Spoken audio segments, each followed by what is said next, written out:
সপ্তম শ্রেণীর সুপ্রিয় শিক্ষার্থী, আজকে তোমাদের ইউনিট 1 লেসন 3 বিস্তারিত আলোচনা করতে যাচ্ছি। লেসন 3 এটির নাম হলো ইন দ্য হাউস, অর্থাৎ বাড়িতে আমরা কিভাবে কথোপকথন করি সেই বিষয়ে এখানে একটা ডায়ালগ অথবা কনভারসেশন রয়েছে এবং তোমরা এখানে কিওয়ার্ডস দেখতে পাচ্ছ, 3টে কিওয়ার্ডস রয়েছে।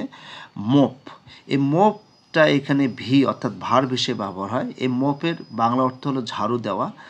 মপ যখন নাউন হিসেবে ব্যবহার এটা হবে শুধু ঝাড়ু। আর ডিটারজেন্ট তোমরা অবশ্যই জানো, এটি হচ্ছে এক ধরনের পাউডার। এই ডিটারজেন্ট দিয়ে আমরা মেঝে পরিষ্কার করতে পারি। তো এখন আমরা শুরু করছি। Listen and read the dialogue. এটা শুনতে হবে এবং ডায়ালগটি পড়তে হবে। তো এখানে মা রেজাকে বলছে, Reza will you come here please. Reza তুমি কি এখানে অনুগ্রহ করে আসবে? রেজা বলছে, ইয়েস মা, হ্যাঁ মা আমি আসবো। Mother, look the kitchen is very untidy, I want to make it neat and tidy, would you give me hand. দেখো রান্নাঘরটি নোংরা হয়ে রয়েছে, আমি এটা পরিষ্কার পরিচ্ছন্ন করতে চাই, তুমি কি আমাকে সাহায্য করবে? এখন রেজা বলছে, শিওর, হ্যাঁ অবশ্যই সাহায্য করব।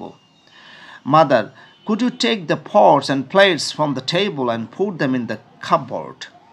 তুমি কি পাত্র এবং প্লেটগুলো টেবিল থেকে নিয়ে আসতে পারবে এবং এগুলো তুমি কাপবোর্ডে রাখতে পারবে? রেজা বলছে, হ্যাঁ ওকে, ঠিক আছে মা, আমি পারবো। মাদার, মা বলছে, first I will sweep the floor, প্রথমে আমি মেঝে পরিষ্কার করব। Will you bring me a broom please, তুমি কি আমাকে একটা ঝাড়ু দিবে? রেজা, হিয়ার ইট ইজ, হ্যাঁ মা এখানে রয়েছে। Mother, thank you, now I am going to mop the floor, could you get me a mop and bucket and some detergent. ধন্যবাদ তোমাকে। এখন আমি মেঝে ঝাড়ু দিতে যাচ্ছি, তুমি কি আমাকে একটা ঝাড়ু, একটা বালতি এবং কিছু ডিটারজেন্ট পাউডার দিবে? রেজা বলছে, নো প্রবলেম হিয়ার দেয়ার, হ্যাঁ কোনো সমস্যা নেই, এখানে এগুলো আছে। মাদার, মা বলছে, থ্যাঙ্কস ডিয়ার, মা ডিয়ার বলে ধন্যবাদ দিল। রেজা বলছে, ওয়েলকাম। এবারে সি নাম্বারে কিছু ম্যাচিং রয়েছে, আমি পড়ে নিচ্ছি কি নির্দেশনা দেওয়া রয়েছে। Match the sentences in column A with suitable answers in column B, অর্থাৎ কলাম এতে কিছু প্রশ্ন আছে এবং এই প্রশ্নের সাপেক্ষে কলাম বিতে উত্তর রয়েছে, এগুলো আমাদের ম্যাচিং করতে হবে। Some answers in B may match more than one question, এবং ম্যাচিং করতে যায় এখানে আমরা দেখব যে কিছু কিছু উত্তর ডাবল হতে পারে, অর্থাৎ একটি প্রশ্নের সাপেক্ষে দুটি উত্তর আমরা এখানে ম্যাচিং করতে হতে পারে। তো এখানে প্রথমে রয়েছে, would you read the shopping list, তুমি কি শপিং লিস্টটা পড়বে? এটার সাথে মিলবে হচ্ছে সরি, ই নাম্বার মিলবে I can't, I've left my glasses in the studies, দুঃখিত আমি পারবো না কারণ আমার অনেক পড়া বাকি রয়েছে। Will you go to the market place, তুমি কি দয়া করে বাজারে যাবে?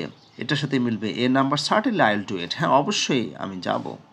3 number, will you buy me 1 litre of cooking oil please, তুমি কি দয়া করে 1 লিটার তেল আমার জন্য কিনবে?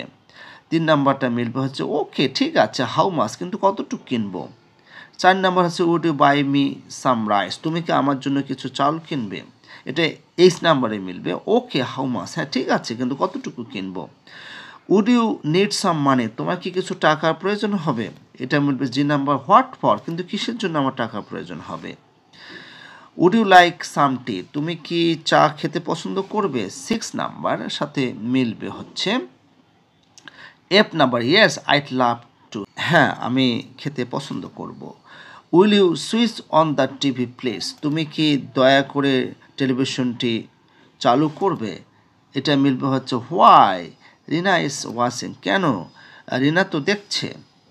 Would you tell her to watch TV at 10 PM, তুমি কি তাকে সকাল 10টা টেলিভিশন দেখতে বলবে? 8 নাম্বার হচ্ছে no thanks I have enough with me, না ধন্যবাদ কারণ আমি এটা বলতে পারবো না।